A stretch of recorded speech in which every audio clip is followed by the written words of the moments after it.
Hello மக்களே, welcome to RJ Tamil audio novels. நான் தான் உங்கள் ஆர்ஜே. என்னுடைய கதைகளை கேட்டு மகிழ என்னுடைய சேனலை சப்ஸ்கிரைப் செய்து கொள்ளுங்கள். இப்போ வாங்க கதைக்குள்ள போகலாம்.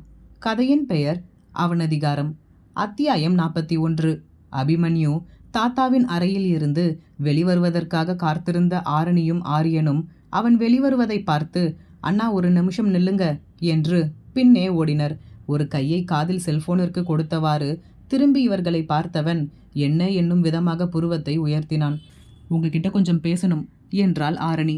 அபி, okay, will you call back என்று கூறிவிட்டு ஃபோனை அணைத்தவன் என்ன விஷயம் என்றான் இவர்களிடம். அண்ணா அது என்று இழுத்தாள் ஆரணி. அபி, எதுவா இருந்தாலும் சீக்கிரம் சொல்லுங்க, எனக்கு முக்கியமான கால் பேசணும். அதற்கு ஆரியனை திரும்பி பார்த்த ஆரணி கண்களால் ஆரியனை உதவிக்கு அழைக்க, அண்ணா உங்ககிட்ட யாழினி பற்றி கொஞ்சம் பேசணும் என்றான் ஆரியன். யாழினி என்றவுடன் அபியின் பார்வை கூர்மையாக, ஆரணி, அண்ணா யாழினி ரொம்ப பாவம், நீங்கள் அவகிட்ட ரொம்ப ரூடாக நடந்துக்கிறீங்க.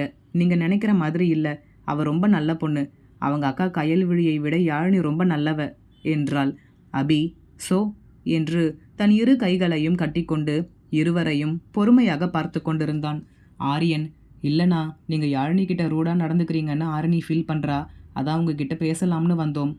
Abhimanyu, I know what I am doing, கவலைப்படாத, என்னால் உன் ஃப்ரெண்டுக்கு எந்த பிரச்சனையும் வராது என்று கூறிவிட்டு சரசரவென அறையை நோக்கி சென்று விட்டான். மரகதம் பாட்டி, தம்பி ஒரு நிமிஷம் என்றார் அறையினுள் நுழையும் அபிமன்யுவை பார்த்து. அவரை திரும்பி பார்த்தவன் எந்த பதிலும் கூறாமல் என்ன என்பது போல் அலட்சியமாக பார்த்தான். மரகதம், உங்களுக்கு எங்கள் குடும்பத்து மேலே என்ன கோவம்னு தெரியலை, ஆனால் எங்கள் மேலே இருக்கிற கோவத்தை தேவையில்லாமல் நீங்கள் யாழினி மேலே காட்டுறீங்க. யாழினி சின்ன பொண்ணு, நாங்கள் சொன்ன ஒரே காரணத்துக்காக உங்களை கல்யாணம் பண்ணியிருக்கா. உங்களை நம்பி வந்தவ மேலே இப்படி கோபத்தை காட்டாதீங்க தம்பி என்று கூறினார். தன் வாயில் துணியை வைத்து பொத்திக்கொண்டு அழுவதைப் போல் அபிமன்யுவிற்கு தன் முகத்தை காட்டி திரும்பிக் கொண்டார். அந்த புறம் திரும்பியவர் அபிமன்யுவின் முன்பு அழுவதைப் போல் குலுங்கி குலுங்கி, யாழினிக்கு ஜாதகத்தில் பெரிய பிரச்சனை இருக்கு, அவ உயிரோடு இருக்கிறது உங்க கையில் தான் இருக்கு தம்பி என்றார் மரகதம் பாட்டி. அழுது கொண்டு கூறுவது போல் கூறவும் அவர் கூறுவதை உண்மை என்று நம்பிய அபிமன்யு, என்ன சொல்றீங்க, யாழினிக்கு என்ன பிரச்சனை என்றான் பதட்டமாக. மரகதம், அவளுக்கு கொஞ்சம் நாளைக்கு முன்னாடி தான் நாங்கள் ஜாதகம் பார்த்தோம், அப்பதான் எங்களுக்கு அந்த உண்மை தெரிஞ்சுது என்று ஒப்பாரி வைப்பது போல் அழுகையினோடு நடித்தார். அபிமன்யு கோபமாக, ஃபர்ஸ்ட் என்ன விஷயம்னு சொல்லிட்டு அப்புறமா ஒப்பாரி வைங்க, யாழினிக்கு என்ன பிரச்சனைன்னு முதல்ல சொல்லுங்க. மரகதம், அதை எப்படி தம்பி நான் என் வாயால் சொல்லுவேன், அவ உயிர் பிழைக்கிறதே உங்க கையில் தான் இருக்கு என்று ராகம் பாடினார். யாழினி உயிருக்கு ஆபத்து என்று கேட்டதும் பதட்டமாகிய அபிமன்யு, அப்படி என்னதான் பிரச்சனை என்று கோபமாக கத்தினான். தன் மூக்கை முந்தானையால் துடைத்து விட்டவர், யாழினிக்கு திருமண கண்டம் இருக்குதாம், அவளுக்கு கல்யாணம் முடிஞ்ச அடுத்த ஒரு வருஷத்துக்குள்ள அவ மாசம் ஆகலைனா அவளோட உயிருக்கு ஆபத்துன்னு எங்க குடும்ப ஜோசியர் சொல்லிட்டார். அபிமன்யு குழப்பமாக மரகதம் பாட்டியை பார்த்தவன், வாட் என்றான் குழம்பி போய். இப்படியெல்லாம் கூட இருக்கா என்றான் சந்தேகமாக. அபிமன்யுவின் சந்தேக பார்வை தன்னை துளைப்பதை உணர்ந்த மரகதம் பாட்டி, உங்ககிட்ட போய் சொல்லி என்ன ஆக போகுது தம்பி, நாங்கள் யாழினிக்கு மாப்பிள்ளை பார்க்கும்போது இந்த விஷயத்தை மாப்பிள்ளை வீட்டுக்காரங்க கிட்ட சொல்லி தான் கட்டி கொடுக்கணும்னு இருந்தோம். அதுக்குள்ளே என்னெல்லாமோ நடந்து போச்சு. உங்கள் கல்யாணமும் அவசர அவசரமாக நடந்ததால் இதை பற்றி வெளியில் சொல்ல முடியலை. இப்போ நீங்கள் யாழினிக்கிட்ட இப்படி கோவமாக நடந்துக்கிறதை பார்க்கும்போது எனக்கு ரொம்ப பயமாக இருக்குது. எங்கே என் பேத்தியோட உயிருக்கு உங்களால் எதுவும் ஆபத்து வந்துருமோன்னு பயமாக இருக்கு என்று கூறியவர், எங்கள் மேலே இருக்க கோவத்தில் என் பேத்தியை கொண்டுடாதீங்க என்றார். அவர் கூறுவதை கேட்டு அதிர்ந்த அபிமன்யுவிற்கு அடுத்து என்ன என்று புரியாத நிலை. அபிமன்யுவின் மனதிற்குள், இப்படியெல்லாம் கூட தோஷம் இருக்குமா, கல்யாணமான ஒரு வருஷத்தில் புள்ள பிறக்கணும்னு சொல்கிறாங்க, கல்யாணம் ஆகிறதுக்கு தானே நிறைய தடைகள் வரும், குழந்தை பிறக்கிறதுக்கும் நிறைய தடைகள் இருக்கும்னு சொல்லுவாங்க, கல்யாணம் பண்ணி ஒரு வருஷத்தில் குழந்தை பிறக்கணும்னு கூடவா இருக்கும், இவங்க சொல்கிறது உண்மைதானான்னு எப்படி நம்புறது, ஒருவேளை இவங்க பொய் சொல்கிறாங்களோ, இவங்களுக்கு பொய் சொல்லணும்னு என்ன அவசியம் இருக்குது, ஏன் அவங்க பேத்தியோட வாழ்க்கை நல்லா இருக்கணும்னு நாம் அவ கூட சேர்ந்து வாழணும்னு கூட இப்படி பொய் சொல்லலாம்ல என்று பலவாறு சிந்தித்தவன், எதுக்கும் இந்த விஷயத்தை பற்றி விசாரிக்கணும் என்று எண்ணினான். அபிமன்யுவின் யோசனை கலந்த முகத்தை பார்த்த மரகதம் பாட்டி, நான் சொல்கிறதுல உங்களுக்கு நம்பிக்கை இல்லைனா அவளோட ஜாதகத்தை உங்ககிட்ட கொடுக்குறேன், உங்களுக்கு தெரிஞ்ச எந்த ஜோசியர்கிட்ட வேணும்னாலும் பார்த்துக்கோங்க, நான் சொன்னது தான் அவங்களும் சொல்லுவாங்க, இன்னும் ஒரு வருஷத்துக்குள்ளே என் பேத்தி புள்ள உண்டாகலைன்னா அப்புறம் அவளோட உயிருக்கே ஆபத்தாக போயிடும், என்றவர் சிறிது நேரம் யோசித்துவிட்டு, இது சரி செய்ய ஒரு வழி இருக்கு என்றார். அபிமன்யு, என்ன என்றான் அவசரமாக. மரகதம், உங்களுக்கு தான் யாழினியை பிடிக்கலையே, பேசாமல் அவளை விட்டு பிரிஞ்சிருங்க. இப்படி 1 வருஷத்துக்குள்ள அவளை விட்டு நீங்கள் பிரிஞ்சிட்டீங்கன்னா அவன் மாசமாகணும்னு அவசியம் இருக்காது என்று அசராமல் அபிமன்யுவின் தலையில் குண்டை தூக்கி போட்டார். யாழினியை பிரிய வேண்டும் என்பதை அபிமன்யுவால் சற்றும் ஏற்றுக்கொள்ள முடியவில்லை. என்ன உளறுறீங்க என்றான் பற்களை கடித்தபடி கோபமாக. மரகதம் பாட்டி, ஆமாம் தம்பி, உங்களுக்கு தான் யாழினியை பிடிக்கலையே. பிடிக்காதவளோட குடும்பம் நடத்தி உங்களால் குழந்தை பெற்றுக்க முடியுமா? முடியாது. அதனால் நீங்கள் 2 பேரும் பிரிகிறது தான் உங்கள் 2 பேருக்குமே நல்லது. எனக்கு என் பேத்தி வாழ்க்கையை விட அவளோட உயிர் தான் முக்கியம். நீங்கள் 2 பேரும் பிரிஞ்சதுக்கு அப்புறமா வேற ஒரு நல்ல மாப்பிள்ளையாக பார்த்து எல்லா உண்மையையும் சொல்லி அவளுக்கு நாங்கள் கல்யாணம் செய்து வைப்போம் என்றார். யாழினியை பிரியப் போவதையே ஏற்றுக்கொள்ள முடியாத அபிமன்யுவால் அவளுக்கு வேறொருவனுடன் திருமணம் செய்ய போவதாக கூறியதை கேட்டதும் கோபம் தாறுமாறாக ஏறியது. ஷெட்டப் என்று கத்தியவன், இந்த அபியோட பொண்டாட்டிக்கு வேற கல்யாணம் பண்ணி வைக்க போறீங்களா என்றான் கோபத்தில் ருத்ரமூர்த்தியாக. எனக்கு வேற வழி தெரியல தம்பி, எனக்கு என் பேத்தி தான் முக்கியம் என்றார் மரகதம். இனி இவரிடம் பேசி எந்த பயனும் இல்லை என்று எண்ணியவன் கோபமாக அறையினுள் நுழைந்தான். செல்லும் அபிமன்யுவின் முதுகை பார்த்து சிரித்த மரகதம் பாட்டி, படவா, என் பேத்தியை விரும்புகிறேன்னு உன் வாயாலேயே சொல்ல வைக்கிறேன் பாரு. நீ எங்களை ஆட்டி வைக்க பார்க்குறியா? நான் உன்னை எப்படி ஆட்டி வைக்கிறேன்னு பாரு என்று எண்ணிக்கொண்டு சென்றார். கோபமாக அபிமன்யு அறையினுள் நுழைவதை கவனிக்காத யாழினி தன் சிந்தனையிலேயே உழன்று கொண்டிருந்தாள். அப்படி பாட்டி என்ன செய்ய போகிறாங்கன்னு தெரியலையே. அவர் என்ன கேட்டாலும் ஆமான்னு சொல்லுது. ஏதாவது மாற்றி உளறி வச்சுட்டா என்ன பண்ணுறது? ஐயோ, எதுக்கும் பாட்டி சொன்ன மாதிரி அவர் என்ன கேட்டாலும் ஆமான்னு சொல்லிடுவோம்.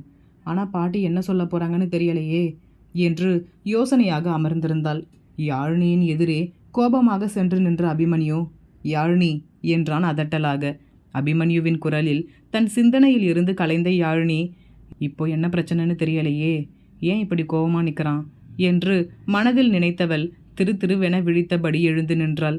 யாழினியின் பார்வையில் அபிமன்யுவின் கோபம் பனி என கரைய, இப்பொழுது அவன் மனதினுள் எங்கே இவளுடைய பாட்டி கூறியது உண்மையாக இருக்குமோ என்று பயம் தொற்றிக்கொண்டது. அபிமன்யு, உன்னோட பாட்டி சொன்னது உண்மையா என்று கேட்டான். அட லூசு, என்ன விஷயம்னு சொன்னா தானடா தெரியும். எதுவுமே சொல்லாமல் பாட்டி சொன்னது உண்மையானு கேட்குற, நான் என்னென்னு பதில் சொல்கிறது என்று கைகளை பிசைந்தபடி நின்றிருந்தாள் யாழினி.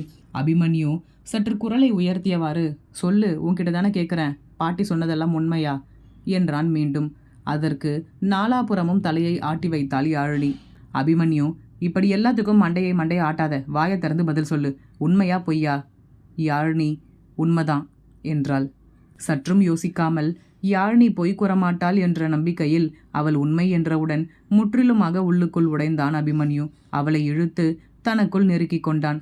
எங்கே விட்டால் அவள் இப்பொழுதே மாயமாக மறைந்து விடுவாளோ என்பது போல் அவனின் இறுக்கத்தில் யாழினிக்கு வலி ஏற்பட தன்னால் முடிந்த மட்டும் தன்னிடமிருந்து அபிமன்யுவை பிரிக்க முயன்றாள்.